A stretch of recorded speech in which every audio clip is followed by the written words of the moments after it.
चीन की नई कार्रवाई ने रूस की कमजोर अर्थव्यवस्था को और बर्बाद कर दिया है। यह सुनने में नाटकीय लगे, लेकिन यह बढ़ा चढ़ाकर कही बात नहीं है। हाल ही में बीजिंग ने मॉस्को के मुख्य निर्यात बाजार को वर्षों तक जीवित रखने वाली गुप्त सब्सिडी प्रणाली समाप्त कर दी। नतीजतन रूस के आखिरी बड़े राजस्व स्रोतों में से एक अब ढह रहा है। इस वीडियो में हम बताएंगे चीन ने रूस की युद्धग्रस्त अर्थव्यवस्था के बेलआउट को कैसे रद्द किया। यह फैसला रूस की मुद्रा कमजोर करता है, जिससे पुतिन फंसा और बेनकाब महसूस कर रहे हैं। आइए शुरू करते हैं कि असल में क्या बदला। सितंबर में चीन ने रूस से तांबा और निकल आयात करने वाली सरकारी कंपनियों के लिए अपनी अनौपचारिक सब्सिडी समाप्त कर दी। मैं इसे अनौपचारिक कहता हूं क्योंकि इन सब्सिडी की कभी सार्वजनिक घोषणा नहीं हुई थी। ये छूट और रियायतें चीनी कंपनियों को रूसी धातु सस्ते में खरीदने देती थीं और उन्होंने बड़ी मात्रा में खरीदी भी। उन्हें धातुओं के लिए कम दाम चुकाने पड़ते, सामान्य कीमत पर बेचते और अंतर उनकी जेब में जाता था। यह सीधा इंतजाम था। तुम मेरी मदद करो, मैं तुम्हारी मदद करूं। और इसी वजह से रूस की धातु उद्योग को एक छुपा हुआ सहारा मिला, जिससे वह वैश्विक बाजार में प्रतिस्पर्धी बना रहा। सब्सिडी सिर्फ मददगार नहीं बल्कि रूस की धातु उद्योग की रीढ़ थी। सालों तक वे अदृश्य पुल बनी रहीं, जिसने दुनिया के दरवाजे बंद होने पर निर्यात को बचाए रखा। यूरोप और अमेरिका के प्रतिबंधों से रूस ने अपने प्रमुख बाजार खो दिए। लगभग एक ही रात में पश्चिमी कंपनियों ने रूसी धातुओं को खरीदना बंद कर दिया, जिसमें तांबा और निकल भी शामिल थे। लंदन मेटल एक्सचेंज और शिकागो मर्केंटाइल एक्सचेंज ने रूसी धातुओं पर पूर्ण प्रतिबंध लगाया। एक ही रात में चीन बड़ा खरीदार बन गया, जो फोन उठाने को तैयार था। और उसने सिर्फ खरीदा ही नहीं, इसने अपनी वित्तीय प्रोत्साहन योजनाओं से सिस्टम को जिंदा रखा और सौदे जोखिम के बावजूद फायदेमंद बनाए। उन्होंने रूसी फैक्ट्रियों को चालू रखा, खनिकों को वेतन मिला और रूबल को गिरने से बचाया। सच कहें तो यह साझेदारी नहीं, व्यापार के रूप में जीवन समर्थन था। जब बीजिंग ने सितंबर में सपोर्ट हटाया तो वह सिर्फ खर्चे नहीं घटा रहा था, बल्कि संदेश भी भेज रहा था। चीन अब रूस की कमजोर निर्यात अर्थव्यवस्था का बोझ नहीं उठाना चाहता था। यह सुनने में खराब रोमांस गाने जैसा लग सकता है, लेकिन रूस ने क्या खोया, समझने के लिए पहले जानना होगा कि उसके पास क्या था। यहाँ आंकड़े बहुत साफ कहानी बताते हैं। इस साल की शुरुआत में रूस ने चीन को धातु निर्यात में तेज बढ़ोतरी देखी थी। कॉपर की बिक्री 66% बढ़ी और निकल की आपूर्ति पिछले साल से दोगुनी से ज्यादा रही। यह प्रणाली इतनी प्रभावी थी कि एक समय पर रूसी एल्यूमिनियम वैश्विक बाजार दरों से 20% से भी अधिक कम दाम पर बिक रहा था। इन आंकड़ों से साफ है कि चीनी सब्सिडी काफी असरदार थीं। उन्होंने विन विन व्यवस्था बनाई, रूस ने फैक्ट्रियां चलाईं और निर्यात आंकड़े मजबूत किए। चीन ने इंडस्ट्री के लिए सस्ते कच्चे माल को सुरक्षित किया था, लेकिन अब वह खत्म हो गया है और बीजिंग पीछे हट रहा है। कोई आधिकारिक जानकारी नहीं है, पर समझना मुश्किल नहीं है कि क्या हो रहा है। कागजों पर चीन ऐसे देश पर निर्भर नहीं होना चाहता जो वैश्विक बाजारों से बाहर है। चीनी अर्थव्यवस्था को अपने ही कई चुनौतियों का सामना करना है और मॉस्को को संभाले रखना उसकी प्राथमिकता नहीं है। इन सब्सिडी को कम करके चीन अपनी खुद की इंडस्ट्रीज को दामों में उतार चढ़ाव और सप्लाई के जोखिम से बचा रहा है और इसी प्रक्रिया में वह रूस को डूबने दे रहा है। हालांकि एक और वजह भी है जिसके बारे में ज्यादा चर्चा नहीं होती। सीधे कहें तो रूस की हालत खराब है और चीन उसके साथ नहीं डूबना चाहता।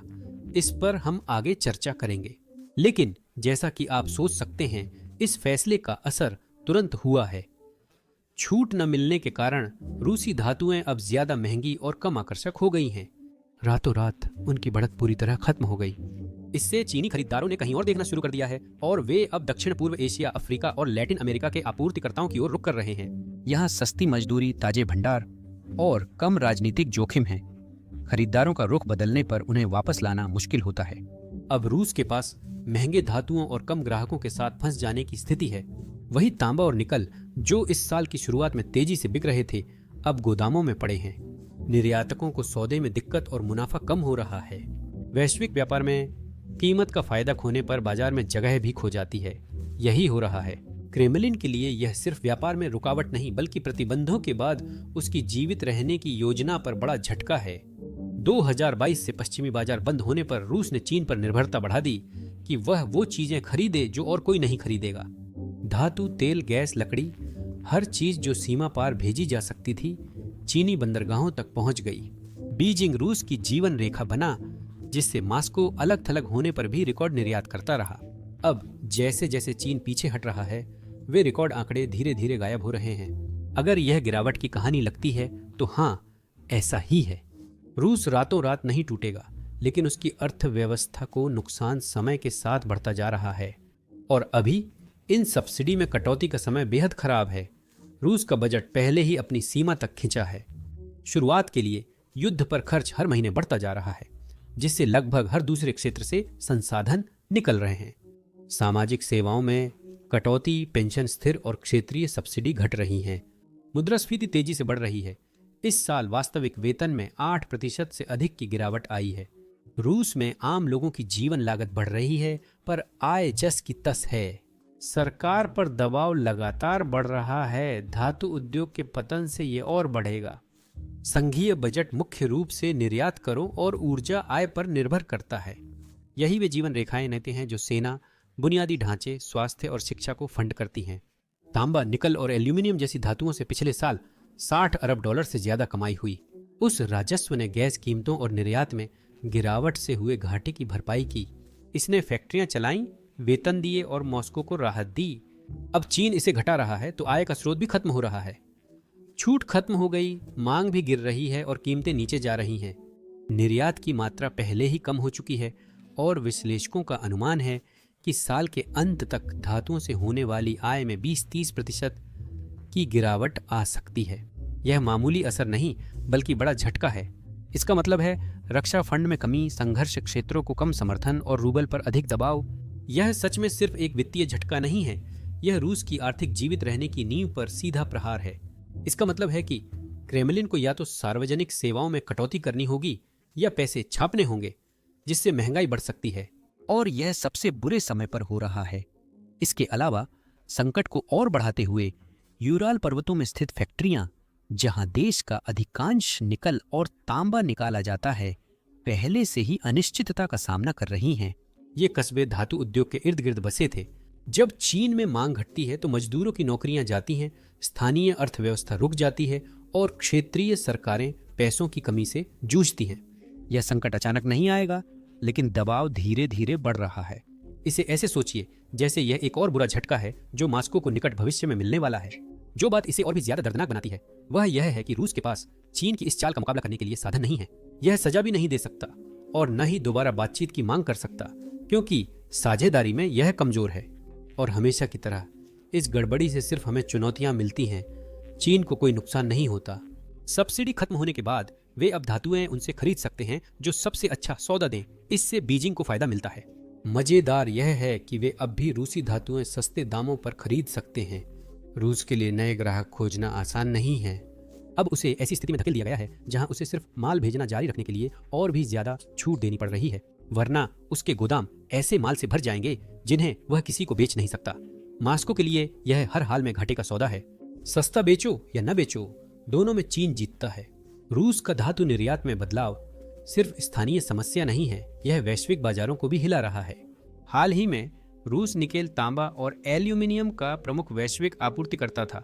इन धातुओं का उपयोग निर्माण और इलेक्ट्रॉनिक्स में होता है और रूस कीमतें स्थिर रखने में अहम है। अब चीनी मांग घटने और रूसी निर्यात कम होने से संतुलन बिगड़ रहा है। लंदन और सिंगापुर में व्यापारी बदलाव देख रहे हैं। कुछ श्रेणियों में, खासकर उच्च ग्रेड निकल और परिष्कृत तांबे में आपूर्ति सख्त हो रही है। इसी दौरान रूस नकदी प्रवाह के लिए कम ग्रेड स्टॉक रियायती दरों पर बेच रहा है। कमी और अधिक आपूर्ति का यह मिश्रण कीमतों को ऊपर नीचे कर रहा है। यह अनुमान लगाना और भी मुश्किल हो गया है कि अगले हफ्ते क्या चीज कितने की होगी। अगले महीने की तो बात ही छोड़िए। कीमतों की अव्यवस्था रूस, चीन ही नहीं, अन्य उत्पादकों पर भी दबाव डालती है। चिली, इंडोनेशिया और पेरू अब अनिश्चित प्रतिस्पर्धा झेल रहे हैं। अब उनकी धातुओं की तुलना रूसी स्टॉक से हो रही है जो अचानक सस्ता हो गया है, जबकि गुणवत्ता समान नहीं है। इससे बेंचमार्क गड़बड़ा जाते हैं और दीर्घकालिक योजना बनाना मुश्किल हो जाता है। पर सभी निर्यातकों के लिए हालात इतने बुरे नहीं हैं। कुछ संसाधन संपन्न देश इस मौके का इस्तेमाल सौदों को फिर से बातचीत करने के लिए कर रहे हैं। चीन जैसे खरीदार अब रूस की जगह दूसरे आपूर्तिकर्ताओं की ओर बढ़ रहे हैं, जिससे नए आपूर्तिकर्ता मजबूत हो रहे हैं। बंद दरवाजों के पीछे अनुबंधों को फिर से लिखा जा रहा है, शर्तें बदल रही हैं और नए गठबंधन बन रहे हैं।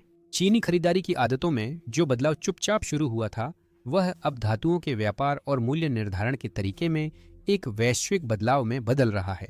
अब जाहिर है रूस इससे खुश नहीं है। अपने सामान्य प्रचार के तरीके में मॉस्को में कुछ लोग निश्चित रूप से इसे अस्थायी बताने की कोशिश करेंगे। शायद इसे तकनीकी समायोजन या नीति की समीक्षा कहेंगे। यह सिर्फ कल्पना है। बीजिंग व्यापार नीति में ऐसे कदम नहीं उठाता। हर कदम रणनीतिक होता है, खासकर जब इसमें रूस जैसे बड़े साझेदार की बात हो। चीनी सरकार ने अफ्रीका, दक्षिण अमेरिका और दक्षिण पूर्व एशिया में आपूर्तिकर्ताओं का विविध नेटवर्क बनाने में सालों लगाए हैं। चीन को रूस की उतनी जरूरत नहीं है जितनी रूस को चीन की है, और यही वजह है कि बीजिंग अब पीछे हट सकता है। यह फैसला बताता है कि चीन रूस के भविष्य को कैसे देखता है। शायद बीजिंग समझ गया है कि रूस अब भरोसेमंद आर्थिक साझेदार नहीं है। यूक्रेन युद्ध ने मॉस्को की आर्थिक स्थिति और साख कमजोर की है। लगातार प्रतिबंध, अस्थिर बाजार और राजनीतिक अनिश्चितता रूस को चीन के लिए एक जोखिम भरा निवेश बनाते हैं, जबकि चीन सबसे ज्यादा स्थिरता को महत्व देता है। यह एक बड़ा लाल झंडा है। सब्सिडी कटौती चुपचाप जोखिम कम करने का तरीका है। दिलचस्प बात यह है कि जब आप व्यापक दृष्टि से देखते हैं तो आपको एहसास होगा कि यह धातु वाली स्थिति ही एकमात्र संकेत नहीं है जो दिखाता है कि यह चीन रूस संबंध खराब हो रहे हैं।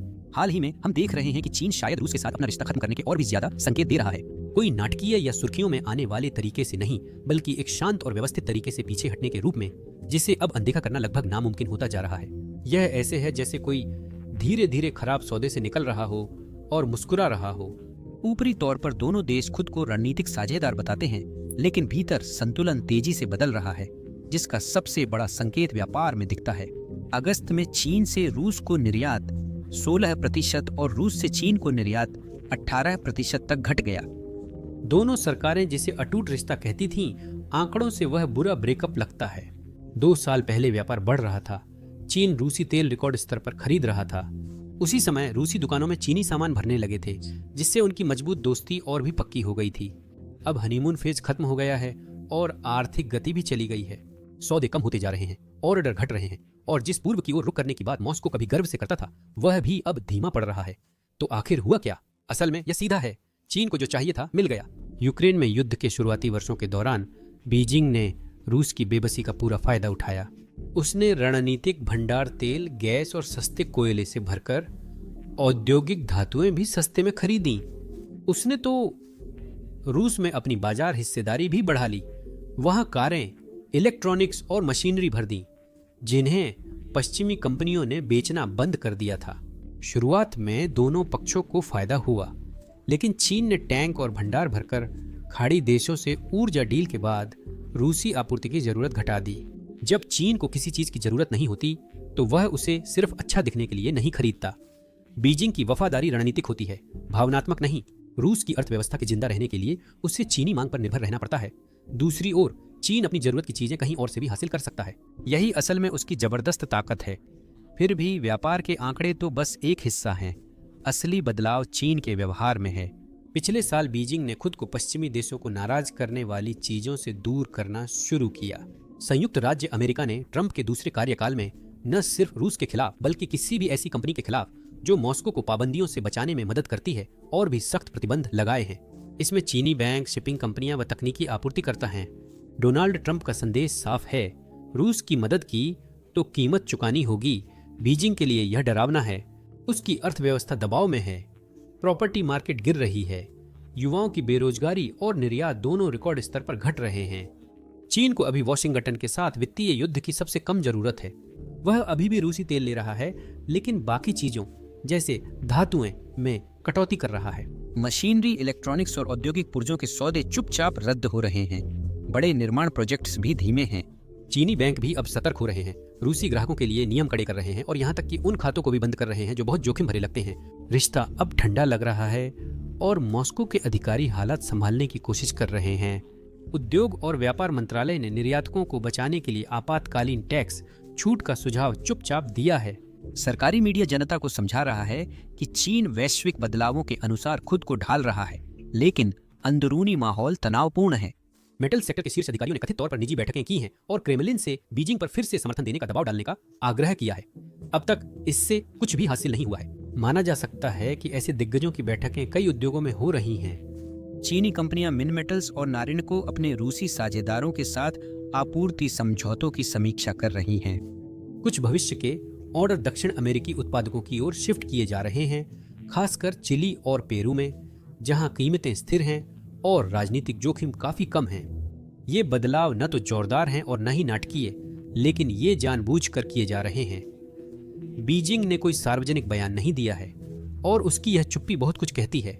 यह कोई गलतफहमी या विराम नहीं, बल्कि सोच समझकर उठाया गया कदम है। चीन अपने उद्योगों की रक्षा कर रहा है, अर्थव्यवस्था के संपर्क घटा रहा है और अब लाभकारी न होने पर व्यापारिक संबंध से दूर हो रहा है। रूस इस बीच जवाब का इंतजार करता रह जाता है। वह जवाब शायद कभी नहीं आएगा और यह जीवित रहने की प्रवृत्ति व्यापार से भी गहरी है। तकनीक सबसे संवेदनशील क्षेत्र वही है जहां पीछे हटना सबसे स्पष्ट है। 1 साल पहले चीनी और रूसी कंपनियां एआई, टेलीकम्युनिकेशन और रोबोटिक्स में समझौते कर रही थीं।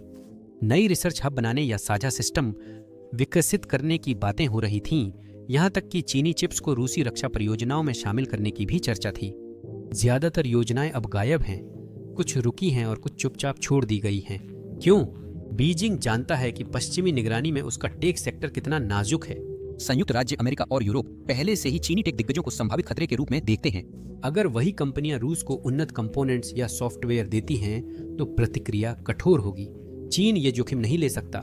चीन मास्को के रक्षा उद्योग की मदद के लिए अपनी वैश्विक महत्वाकांक्षाओं को खतरे में नहीं डालेगा, जिसे यूक्रेन ने उजागर कर दिया है। यह क्षण काव्यात्मक लगता है। मास्को पश्चिमी अर्थव्यवस्थाओं पर निर्भरता के खतरे को लेकर चेताता रहा है और दिखाना चाहता था कि वह खुद पर निर्भर रह सकता है। इसके बजाय वह इस बार बीजिंग पर और निर्भर हो गया और जब यह सुविधाजनक नहीं रहा, चीन ने समर्थन हटा लिया। यह वही कहानी है, बस ताकत अब किसी और के पास है। चीन का अपने उन कंपनियों को सब्सिडी देना बंद करने का फैसला जो रूसी धातुएं खरीदती थीं, बहुत बड़ा मामला है। यह एक छोटी नीति में बदलाव लगता है, लेकिन इसके बड़े परिणाम हैं और असर सिर्फ रूस तक सीमित नहीं है। चीन में यह कदम समझदारी है। अधिकांश नागरिक अपनी जिंदगी पर ध्यान देते हैं। वे नौकरियों, आवास और रोजमर्रा की चीजों की बढ़ती कीमतों को लेकर चिंतित रहते हैं। सरकारी मीडिया रूस की सीधी आलोचना नहीं करता, लेकिन वह युद्ध की तारीफ भी शायद ही कभी करता है। ऑनलाइन लोग मास्को की जगह चीन की अर्थव्यवस्था पर ज्यादा चर्चा करते हैं। युवाओं को खासकर किसी दूसरे देश की ऐसी लड़ाई में मदद करने में कोई दिलचस्पी नहीं है जिसमें कोई साफ विजेता ना हो। जनता जानती है चीन को अपने घर में रूस की जंग से बड़े मसले हैं। बीजिंग की लीडरशिप भी ये समझती है। अर्थव्यवस्था धीमी, युवाओं में बेरोजगारी और प्रॉपर्टी दाम अस्थिर हैं। रूस की मदद में पैसा लगाना चीन को सबसे ज्यादा नुकसान पहुंचा सकता है। धातुओं पर सब्सिडी घटाना सही है। यह चीनी अर्थव्यवस्था की रक्षा कर संसाधनों को स्थानीय विकास पर केंद्रित करता है। चीन अब जोखिम भरे साझेदार की मदद करने के बजाय स्थिरता चुन रहा है।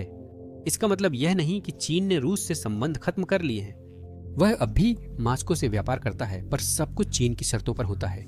सौदे छोटे, भुगतान धीमे और अनुबंध सतर्कता से हो रहे हैं। रूस अब गारंटीड खरीदारों या स्थिर वित्तीय समर्थन की उम्मीद नहीं कर सकता। मास्को के लिए यह बदलाव एक आपदा है और दबाव सिर्फ धातुओं पर ही नहीं है। अन्य प्रमुख रूसी उद्योग जो चीनी मांग पर निर्भर हैं, वे भी अब धीमे पड़ने लगे हैं। लकड़ी क्षेत्र जो कभी चीनी कंपनियों को निर्यात से फल फूल रहा था, अब कम ऑर्डर देख रहा है। चीन में रियल एस्टेट ठप होने से रूसी लकड़ी की मांग घटी, जिससे आरा मिलें प्रभावित हुई। परिवहन कंपनियां, क्षेत्रीय अर्थव्यवस्थाएं और मशीनरी रासायनिक निर्यात इस व्यापार पर निर्भर होकर संघर्ष कर रहे हैं। रूसी निर्माता शिपमेंट में देरी, अनुबंध रद्द और कड़ी वित्तीय शर्तों की शिकायत कर रहे हैं। चीनी खरीदार सतर्क होकर अब दक्षिण पूर्व एशिया और यूरोप के आपूर्तिकर्ताओं की ओर बढ़ रहे हैं। यह बदलाव रूसी कंपनियों के लिए प्रतिस्पर्धा कठिन कर देता है, खासकर जब वैश्विक क्रेडिट सीमित है और घरेलू लागत बढ़ रही है। यहाँ तक कि कृषि क्षेत्र जो रूस को प्रतिबंधों से उबारने में मदद करता था, अब दबाव में है। चीन को अनाज, मांस व तेल का निर्यात धीमा हो रहा है क्योंकि खरीदार विविधता ला रहे हैं। कजाकिस्तान, उज्बेकिस्तान और कई अफ्रीकी देश सस्ते विकल्पों और कम राजनीतिक जोखिम के साथ आगे बढ़ रहे हैं। रूसी उत्पादकों को या तो दाम घटाने या बाजार हिस्सेदारी खोने का खतरा है। जो हो रहा है वह सिर्फ बिक्री में गिरावट नहीं है, बल्कि यह लगभग हर बड़े क्षेत्र में धीरे धीरे पीछे हटना है। चीन पूरी तरह से संबंध नहीं तोड़ रहा है, लेकिन वह साफ तौर पर अपनी हिस्सेदारी कम कर रहा है। यह बदलाव धातुओं से शुरू होकर अब लकड़ी, मशीनरी, रसायन और खाद्य तक फैल गया है। रूस देख रहा है कि उसका सबसे बड़ा व्यापारिक साझेदार धीरे धीरे दूर हो रहा है और इसका असर दिख रहा है। चीन का यह फैसला रणनीतिक है। यह गुस्से या बदले की बात नहीं, बल्कि देश अपनी अर्थव्यवस्था की सुरक्षा पर ध्यान दे रहा है और यह चीन में बड़े बदलाव का हिस्सा है। बीजिंग ने पहले तेज विकास के लिए खर्च और सब्सिडी पर जोर दिया, अब स्थिर और गुणवत्तापूर्ण विकास पर ध्यान है। चीन का हर एक युआन खर्च अब उसके दीर्घकालिक लक्ष्यों की पूर्ति के लिए होना चाहिए। रूस की मदद करना अब उस योजना में फिट नहीं बैठता। सब्सिडी को रद्द करना चीन के उद्योगों की रक्षा करता है, धातु बाजार में उसकी स्थिति को मजबूत करता है और वैश्विक जोखिमों के प्रति उसकी संवेदनशीलता को कम करता है। यह बदलाव वैश्विक रुझान का हिस्सा है। जो देश पहले रूस पर निर्भर थे, अब और विकल्प देख रहे हैं। उदाहरण के लिए भारत ने रूसी वस्तुओं की खरीद कम कर दी है क्योंकि पश्चिमी प्रतिबंधों के कारण व्यापार करना जोखिम भरा हो गया है। इसका मतलब है कि वे रूस को बढ़ावा देने के लिए धातु बाजार में नहीं उतरेंगे। रूस अपने साझेदारों और बाजारों को खो रहा है, जिससे धातुओं और अन्य वस्तुओं को बेचने के लिए उसके पास कम विकल्प बच रहे हैं। जैसे जैसे रूस अपने साझेदारों और बाजारों को खोता जा रहा है, असल में रूस जो खो रहा है वह है उसका प्रभाव। और दिलचस्प बात यह है कि चीन चुपचाप उन्हीं बाजारों पर नियंत्रण स्थापित कर रहा है जिन्हें कभी रूस के साथ साझा करता था। बीजिंग मास्को की कमजोरी का फायदा उठाकर रूस के दबदबे वाली जगहों पर तेजी से कदम रख रहा है। मध्य एशिया की पाइपलाइंस, रेलवे और औद्योगिक केंद्र जो पहले मास्को के अधीन थे, अब बीजिंग के प्रभाव में हैं। उदाहरण के लिए कजाखस्तान चीन कोरगोस गेटवे को ही ले लीजिए। यह एक विशाल ड्राई पोर्ट है जो पूर्व से पश्चिम तक रेल लाइनों को जोड़ता है और यहाँ काफी चहल पहल रहती है। यह चीनी निवेश के तहत है। उज्बेकिस्तान में चीनी पैसा नए पावर प्लांट्स और मैन्युफैक्चरिंग जोन को फाइनेंस कर रहा है। किर्गिस्तान में बीजिंग की फंडिंग से रेल अपग्रेड्स नए व्यापार मार्ग खोल रहे हैं जो रूसी नेटवर्क को बायपास करते हैं।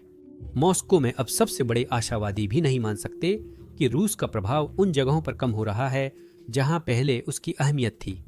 चीन चुपचाप विस्तार कर रहा है। चीनी निर्मित अंग्रेन ताशकंद रेलवे पुराने रूसी मार्गों को दरकिनार करते हुए मध्य एशिया को सीधे चीन के मुख्य भूभाग से जोड़ती है।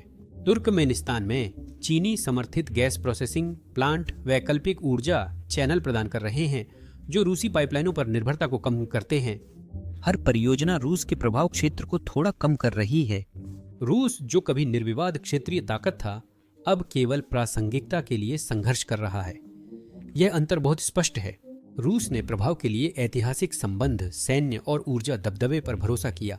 चीन कब्जा जमाने के लिए पैसे, बुनियादी ढांचे और धैर्यपूर्ण योजना का चुपचाप इस्तेमाल कर रहा है। अब धातु, ऊर्जा और क्षेत्रीय बुनियादी ढांचे जैसे क्षेत्र बीजिंग की ओर झुक रहे हैं। रूस मौजूदा युद्ध की स्थिति में इस स्तर या निरंतरता की बराबरी नहीं कर सकता। यह मानो कोई डगमगाती मेज पर ग्रैंड मास्टर से चेकर्स खेलने की कोशिश करे। इसके परिणाम रूस के लिए वैश्विक स्तर पर बहुत कठोर हैं। वे देश जो कभी मॉस्को पर निर्भर थे अब हिचकिचा रहे हैं क्योंकि रूस भी संघर्ष कर रहा है। उसका धातु निर्यात घटा है, ऊर्जा सौदे जोखिम में है, देश निवेश या स्थिरता नहीं दे सकता। उसके सहयोगी भी सतर्क हैं। अगर रूस को खुद बचाव पैकेज चाहिए तो कौन उसकी मदद लेगा? यह अलगाव रूस को असुरक्षित बनाता है, जो अब कम खरीदारों पर निर्भर है और कम लाभ वाले सौदों के लिए मजबूर है। दूसरी ओर चीन को इसका बिल्कुल उल्टा असर मिल रहा है। समय पर सब्सिडी खत्म कर बीजिंग न सिर्फ जोखिम घटाता है, बल्कि रूस के पहले नियंत्रित बाजारों पर हावी होने को भी तैयार होता है। उसे न कोई घोषणा करनी है, न सैन्य ताकत दिखानी है। एक भी सुर्खी के बिना असर साफ है। चीन का प्रभाव बढ़ता है जबकि रूस अपनी पकड़ खोता है। सब कुछ हो जाने के बाद भी क्रेमलिन के लिए यह सिर्फ आर्थिक चुनौती नहीं है, यह एक राजनीतिक आपदा है जो व्लादिमीर पुतिन की 2 दशक पुरानी छवि पर प्रहार करती है। रूसी सरकार अपनी ताकत दिखाने में विश्वास करती है। हर भाषण और मीटिंग में यही दिखाया जाता है कि सब कुछ हमारे नियंत्रण में है। जब चीन जैसे विदेशी साझेदार चुपचाप हटते हैं तो भ्रम टूटने लगता है। राज्य नियंत्रित मीडिया भी इसे छुपा नहीं सकता। अगर कम पैसा आएगा तो रूस में इसकी कीमत आमतौर पर आम नागरिक को चुकानी होगी। किराने की दुकानों में दाम पहले ही बढ़ रहे हैं। आयातित सामान मिलना भी मुश्किल हो गया है। बुनियादी सामान जो पहले यूरोप से आता था अब छोटे और महंगे बाजारों से आ रहा है। रूबल गिरने से आयातित चीजें महंगी हो गई हैं और वेतन नहीं बढ़ रहे। निर्यात सब्सिडी खत्म होने पर फैक्ट्रियां धीमी होती हैं, वेतन घटता है और नौकरियां चली जाती हैं। यह चक्र समय के साथ और मजबूत होता जाता है। रूसी सरकार संभवतः हमेशा की तरह प्रतिक्रिया देगी, यानी पैसे छापेगी और कर बढ़ाएगी। यह अल्पकालिक रूप से कुछ समय के लिए समस्या को रोक सकता है, लेकिन बाद में यह हमेशा और बड़ी समस्या पैदा करता है। मुद्रास्फीति बढ़ने से केंद्रीय बैंक को ब्याज दरें बढ़ानी होंगी, ऋण महंगे हो जाएंगे, छोटे व्यवसायों को नुकसान होगा और निवेश सूख जाएगा। रूस में यह एक जाना पहचाना पैटर्न है। एक रिसाव को ठीक करो, 3 और दिखाई देते हैं। इस बीच राजनीतिक वर्ग यह दिखावा करेगा कि सब कुछ ठीक है। राज्य टेलीविजन भारत, ईरान या तुर्की के साथ नए सौदों को दिखाएगा, जिससे व्यापार में तेजी का आभास होगा। वे नहीं बताएंगे कि ये सौदे अक्सर छोटे या प्रतीकात्मक होते हैं और चीन के बड़े व्यापार की भरपाई नहीं कर सकते। बीजिंग लंगर था, अब जहाज बह रहा है। रूस में आगे क्या होगा यह अनुमानित है। सरकार घरेलू सब्सिडी के जरिए धातु उद्योग को सहारा देने की कोशिश करेगी। इसका मतलब है उन कंपनियों में और पैसा डालना जो पहले से ही खरीदार खोजने के लिए जूझ रही हैं। कुछ फंड भ्रष्टाचार में गायब होंगे, बाकी से मुश्किल से वेतन या रखरखाव चलेगा। ये ऐसे है जैसे डूबते जहाज को चम्मच से पानी निकालकर तैरता रखने की कोशिश करना। स्थानीय अर्थव्यवस्थाएं जो धातु उत्पादन पर निर्भर हैं, सबसे ज्यादा प्रभावित होंगी। नोरियुस्क, मकनागोर्स्क और चेलबायिंस्क मुख्यतः पिघलाने व खनन पर निर्भर हैं। उत्पादन घटने पर दुकानें बंद होती हैं, स्कूलों की फंडिंग घटती है और युवा बेहतर अवसरों के लिए शहर छोड़ते हैं। ब्रेन ड्रेन शुरू हो चुका है, कई कुशल इंजीनियर विदेश जा चुके हैं। चीन के फैसले से यह और तेज होगा। अंतर्राष्ट्रीय निवेशक इन सब पर बारीकी से नजर रख रहे हैं। भारत और सऊदी अरब जैसे रूस समर्थक देश भी इन चेतावनी संकेतों को देख रहे हैं। वे जानते हैं कि मॉस्को से व्यापार अब ज्यादा वित्तीय जोखिम वाला है। अगर बीजिंग, रूस का मुख्य साझेदार, संबंध तोड़ता है तो दूसरों को कैसे भरोसा होगा। हर निवेशक जानता है स्थिरता भावना से अधिक जरूरी है। फिलहाल रूस अस्थिर है। मेरी बात का गलत मतलब न निकाले, इससे रूस गायब नहीं होगा। यह व्यापार करता रहेगा, उत्पादन करता रहेगा और जीवित रहेगा, लेकिन यह सब बढ़ते दबाव में करेगा। अपने संसाधनों को सिर्फ टिके रहने के लिए कम और कम कीमतों पर बेचेगा। यह धीमी क्षरण है, अचानक गिरावट नहीं। इसी कारण यह विनाशकारी है। बीजिंग का समय सही था। उसने रूस की पूरी निर्भरता का इंतजार किया, फिर समर्थन इतना घटाया कि नुकसान हो पर अराजकता न फैले। यह चीनी रणनीति है। परिणामों को नियंत्रित करो और दूसरों को देर से पता चलने दो कि शक्ति का संतुलन बदल गया है। रूस जो आत्मनिर्भरता पर गर्व करता था, अब सीख रहा है कि एक ही दोस्त पर निर्भरता से शक्तिशाली राष्ट्र भी आश्रित हो सकते हैं।